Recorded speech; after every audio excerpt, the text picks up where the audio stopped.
प्यारे विद्यार्थियों, आप सभी को मेरा नमस्कार। मैं डॉक्टर नेमीचंद कुमावत, सहायक आचार्य हिंदी विषय, राजकीय महाविद्यालय की आपकी इस बीए पार्ट थर्ड विषय हिंदी साहित्य के प्रथम प्रश्न पत्र की आज की इस ऑनलाइन कक्षा में मैं आप सभी का हार्दिक अभिनंदन और स्वागत करता हूं। प्यारे विद्यार्थियों, महर्षि दयानंद सरस्वती विश्वविद्यालय अजमेर द्वारा निर्धारित आपके हिंदी साहित्य के इस प्रथम प्रश्न पत्र का जो पाठ्यक्रम है उसमें एक पाठ्य पुस्तक आपके संचालित हैं और उस पाठ्य पुस्तक का नाम है आधुनिक काव्य संग्रह। और इस पाठ्य पुस्तक में 11 कवियों की कविताएं संकलित हैं। ये सभी 11 कवि आधुनिक काल की काव्य धाराओं से संबंधित हैं। और इस पाठ्य पुस्तक में जो संकलित कवि हैं उनमें से 5 कवियों की कविताओं का हमने पिछली ऑनलाइन कक्षाओं में विस्तार से अध्ययन कर लिया है और हाल ही की 2-3 ऑनलाइन कक्षाओं से हम पढ़ते आ रहे हैं आपकी इस पाठ्य पुस्तक का 6ठा अध्याय रामधारी सिंह दिनकर जी को, जिन्होंने कुरुक्षेत्र महाकाव्य लिखा, जिसके 6ठे सर्ग को यहाँ हम पढ़ रहे हैं। युद्ध, शांति और विज्ञानवाद, इस पर आधारित ये 6ठा सर्ग हैं। तो पिछली जो ऑनलाइन कक्षा हुई थी मैंने यहाँ तक आपको पढ़ा दिया था कि सुन रहा आकाश चढ़ ग्रह नक्षत्रों का नाद, एक छोटी बात ही पड़ती ने तुझको याद। अर्थात कहने का तात्पर्य, हे मनुष्य, तू आज इस वैज्ञानिक उन्नति के कारण अपनी बुद्धिवाद के बल पर इतना आविष्कार तूने कर लिया है और तुझे एक छोटी सी बात समझ में नहीं आती कि तेरा उद्देश्य क्या, तेरा लक्ष्य क्या, इसके पीछे क्या तू जन कल्याण कर पाएगा या नहीं कर पाएगा। यदि तेरा लक्ष्य स्पष्ट नहीं है तो तुम्हारे द्वारा की गई ये वैज्ञानिक आविष्कार और इसके प्रति लगा हुआ ये श्रम सब बेकार है। एक सीधी बात, विश्व में छाई हुई ये वासना की रात। अर्थात इस सारे संसार में एक अंधकार की काली रात छाई हुई है जिसमें मनुष्य को अपने लक्ष्य का स्पष्ट पता नहीं है कि वह अपने इस वैज्ञानिक आविष्कारों के द्वारा क्या वह मानव कल्याण कर पाएगा या नहीं। वासना की यामिनी जिसके तिमिर से हार, अर्थात ये वासना की यामिनी यानी रात्रि, वासना की एक यात्री छाई हुई है जिसमें बुद्धिवाद के चक्कर में पड़कर मनुष्य इस आगे अंधकार में आगे बढ़ता जा रहा है, जिसे लक्ष्य स्पष्ट पता नहीं, जिसके तिमिर से हार, इस घने अंधेरे से वह हार मान गया है। हो रहा नर भ्रांत, अर्थात मनुष्य उस अंधेरे से भ्रमित हो रहा है। और अंधेरा कौन सा? ये बुद्धि रूपी अंधेरा। आप अपना आप ही उपास और स्वयं ही भ्रमित होकर के स्वयं का ही वो आहार बना रहा है। आहार यानी भोजन। कहने का तात्पर्य, जिस मनुष्य ने, आधुनिक युग के इस मनुष्य ने वैज्ञानिक उन्नति करके जिन हथियारों को जन्म दिया, जिन आणविक बम्बों को जन्म दिया, एटम बम, और ये खुद के ही मनुष्य के ही आहार बन जाएंगे, इसमें मनुष्य स्वयं भ्रमित हो जाएगा। बुद्धि में नभ की सुरभि, तन में रुधिर की कीच, और मनुष्य की जो बुद्धि है इसमें आकाश की सुरभि बसी हुई है, आकाश की सुगंध, शून्यता बसी हुई है। सुगंध का तात्पर्य आकाश की शून्यता उसमें है, वो अन्य किसी आवाज को सुन नहीं सकता। तन में रुधिर की कीच, और उसके शरीर में जो रक्त है वो एक तरह से कीचड़ भरा हुआ है, रक्त नहीं बल्कि कीचड़ भरा हुआ है। ये वचन से देवता लगता है मनुष्य, आधुनिक युग का मनुष्य, शक्तिशाली बुद्धिवाद के बल पर चलने वाला यह मनुष्य ऊपर से तो एक तरह से देवता लगता है, पर ये कर्म से पशु नीच, अर्थात भोग विलास की लालसा में डूबा हुआ ये नीच पशु है जो मानवता का कल्याण नहीं कर सकता। ये केवल रक्तपात और हिंसा में लीन है, द्वेष, शत्रुता आदि कुप्रवृत्तियों और बुराइयों में ये लीन है। कवि आगे कहते हैं, ये मनुष्य जिसका गगन में जा रहा है यान, यानी आज का ये आधुनिक युग का मनुष्य आकाश में जिसका यान जा रहा है, यानी चंद्रयान, मंगल ग्रह पर ये यात्राएं कर रहा है, अपने बुद्धि के बल पर, बुद्धिवाद के बल पर, वैज्ञानिक उन्नति के बल पर आज इसने बहुत सारे यांत्रिक मतलब एक तरह से आविष्कारों को जन्म दे करके उसके ऊपर ये पूरी धरती के ऊपर तो इसने विजय प्राप्त कर ली। धरती का कोई रहस्य इसके सामने छिपा हुआ नहीं है, चाहे पर्वत, धरती, पहाड़, पर्वत, जल, सागर, नदी, सभी रहस्यों को इसने खोज लिया है। आकाश, वायु, अग्नि, जल, पृथ्वी, सभी जो तत्व हैं मनुष्य के हाथ में कैद है और मनुष्य के इशारों पर ये प्रकृति नाचती है, प्रकृति मनुष्य के अधीन हो गई है, उस पर मनुष्य ने विजय हासिल कर ली। और अब वो इस धरती पर विजय प्राप्त करने के उपरांत वो आकाश में विजय करने के लिए वह जा रहा है। कांपते जिसके करों को देखकर परमाणु अर्थात परमाणु हथियार जो उसने बनाए, इस मनुष्य को देख करके, यानी कांपते जिसके करों को, उसके मनुष्य के हाथों को देख करके परमाणु भी अब कांपने लग गए हैं कि कितने सारे परमाणु आणविक अस्त्रों को ये जन्म देगा। खोलकर अपना हृदय गिरी सिंधु भू आकाश है सुना जिसे जिसको चुके निज गुहतम इतिहास। कहने का तात्पर्य इस मनुष्य को अपनी शक्ति के सामने परास्त होते हुए गिरी पर्वत ने अपने रहस्य अपना हृदय को खोल करके मनुष्य के सामने रख दिया। मेरे में कितनी अनमोल चीजें हीरे जवाहरात छिपे हैं। सिंधु यानी सागर, यानी पनडुब्बियों के माध्यम से मनुष्य सागर की गहराइयों तक जाकर के उसमें छुपे हुए अमूल्य रत्नों का पता लगा चुका है।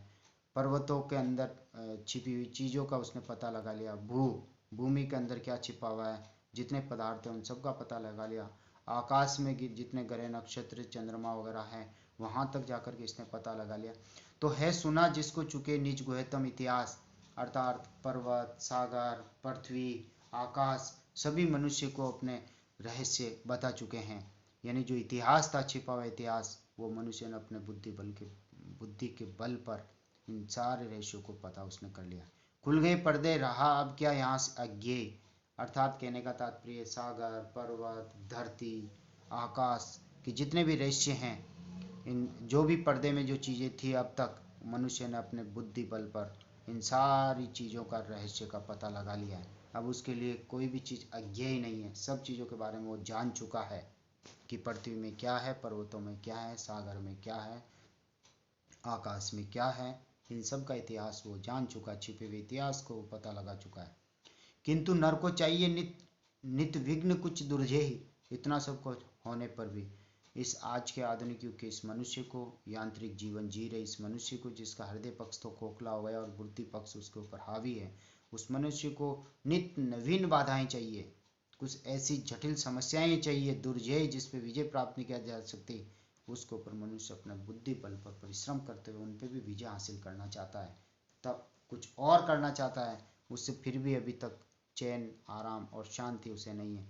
सोचने को और करने को नया संघर्ष, वह कुछ नया संघर्ष करना चाहता है, नई खोज करना चाहता है, उसके लिए वो उत्साहित हो रहा है।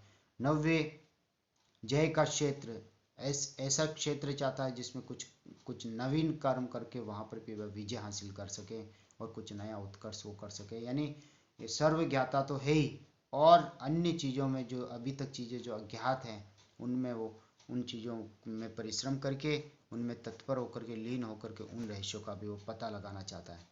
पर धरा सुपरीक्षिता, कवि यहाँ पर कह रहे हैं कि आज के इस आधुनिक युग के इस मनुष्य के समक्ष ये धरती जो है सुपरीक्षिता हो गई है, परखी हुई हो गई। धरती में कोई अज्ञात कोई रहस्य अब उसकी बुद्धि के सामने छिपे नहीं है, सबका उसने पता लगा लिया।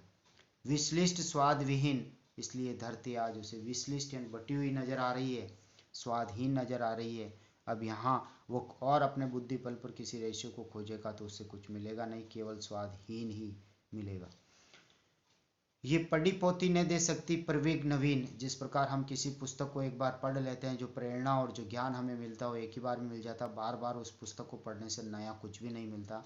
उसी तरह से इस धरती माता को मनुष्य धरती के अंदर, धरती के गर्भ में छिपे हुए रहस्य, सागर, नदियाँ, सबका वो रहस्य पता कर चुका है। इसलिए एक पढ़ी हुई पोथी है उसके लिए धरती, एक पढ़ी हुई किताब के समान है। इसलिए वह अब यहाँ पर कुछ परिश्रम करके कुछ नया उसे मिलने वाला नहीं, कोई नया जोश उमंग उसमें आने वाली नहीं। एक लघु हस्तामलक ये भूमिमंडल गोल, अर्थात समग्र ब्रह्मांड, समस्त ये पृथ्वी मंडल जो है, जो भूगोल है, वो एक छोटे से आंवले की भांति मनुष्य के हाथ में आ गया है। उसने सारी दिशाओं में एक तरह से रहस्यात्मक चीजों का पता लगा लिया है। मानवों ने पढ़ लिए सब पृष्ठ जिसके खोल, अर्थात इस सारे भूगोल के, भूमि मंडल के, सारे ब्रह्मांड के एक एक पृष्ठ को खोल खोल कर अपनी बुद्धि के बल पर उसने सब रहस्यों को जान लिया, सारे पृष्ठों को उसने खोल खोल के पढ़ लिया, कोई भी रहस्य उसकी आंखों से छिपा हुआ नहीं है। किंतु नर प्रज्ञा सदा गतिशालिनी उद्दाम, लेखक क्या कह रहे हैं एक तरह से दिनकर जी यहाँ कह रहे हैं कि मनुष्य की जो बुद्धि है वो सदा गतिशील रहने वाली है, वो नवोन्मेषशालिनी है, नवीन नवीन चीज़ों के बारे में सोचती है, ले नहीं सकती कहीं रुक एक पल विश्राम। इसलिए मनुष्य की बुद्धि गतिशील होने के कारण नवीन खोज करने हेतु कहीं एक पल विश्राम लेना नहीं चाहती है।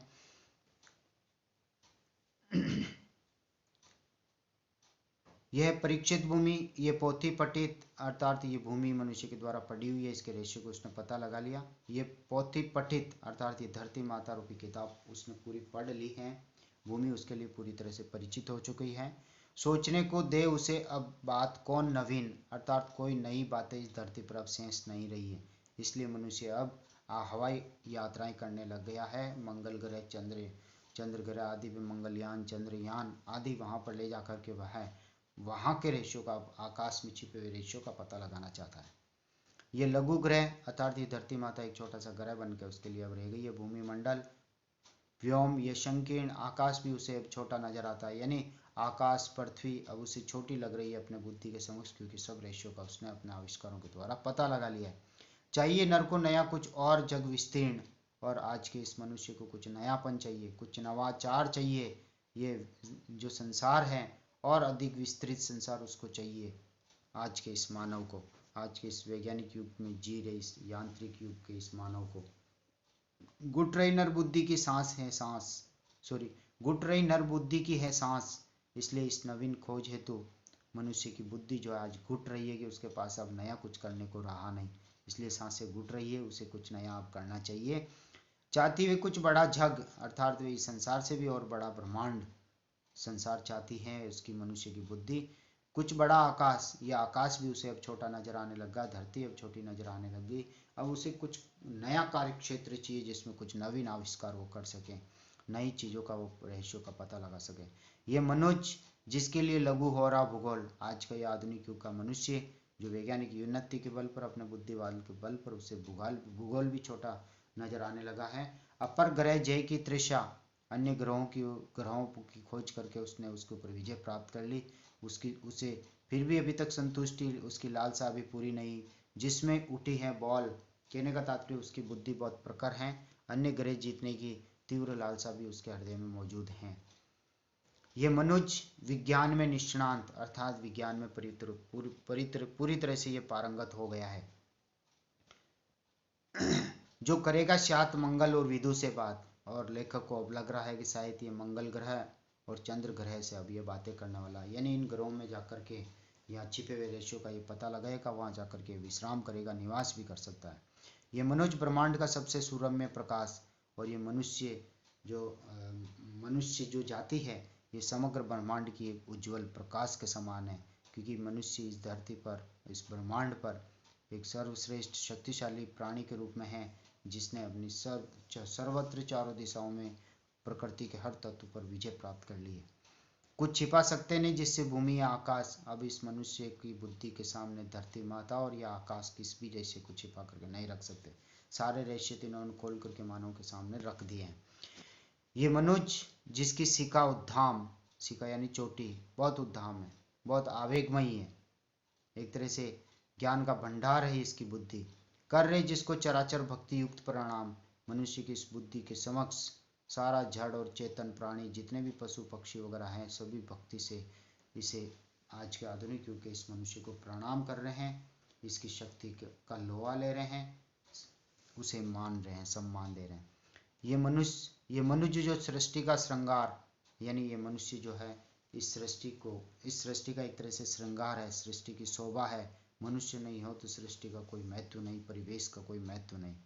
ज्ञान का, विज्ञान का, आलोक का आधार है। आज का ये मनुष्य ज्ञान का खजाना है, विज्ञान का खजाना है और रोशनी का खजाना है। कृत्रिम रोशनी ये कर देता है और विज्ञान के द्वारा कई आविष्कार इसने कर लिए हैं, लेकिन इसके साथ बुद्धि पक्ष प्रबल है। पर सको सुन तो सुनो मंगल जगत के लोग, यानी मंगल पर निवास करने वाले लोगों को कवि संबोधित करके कह रहे हैं, या मंगल यान लेकर के मंगल ग्रह पे जाने वाले इन वैज्ञानिकों को कवि कह रहे हैं, तुम्हें छूने को रहा जो जीव कर उद्योग, अर्थात है मंगल ग्रह पे निवास करने वाले लोगों, तुम्हें छूने को यानी तुम्हारे पास आने के लिए इस धरती के कुछ लोग प्रयासरत हैं। वह अभी पशु है, निरा पशु। यानी कहने का तात्पर्य आज के आधुनिक युग के इस मनुष्य को पशु के समान हिंसक पशु बताया है। हिंस्र यानी हिंसक, रक्त पिपासु, ये तो खून का प्यासा है। तुरंत अपनी द्वेषता, शत्रुता और बदला लेने की भावना से ये अपने ही भाइयों पर तलवार चलाता और खून खराबा करता है, इसलिए तो ये तो पशु है।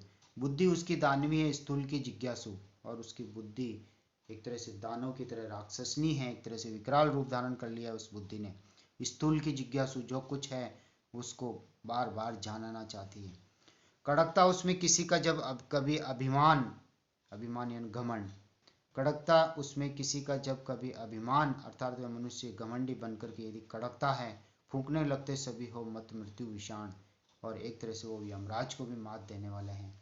जब मनुष्य अपने अभिमान में, अहंकार में घमंडी बन के जब कड़कता है, जब गर्जना करता है, तो एक तरह से मृत्यु विषाण यानी मत मृत्यु, मदमस्त रहने वाली मृत्यु भी एक तरह से वह भी अपने प्राणों को फूंकने लगती है, अर्थात उसे भी डर लगने लग जाता है। यानी मनुष्य की बुद्धि के समक्ष यमराज को भी डरना पड़ता है।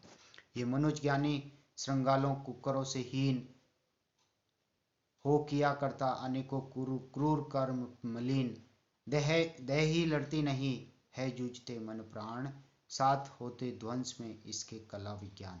तो प्यारे विद्यार्थियों, इन पंक्तियों से हम अगली ऑनलाइन कक्षा को आरंभ करेंगे। तब तक के लिए आपको धन्यवाद। जय हिंद, जय भारत, थैंक यू।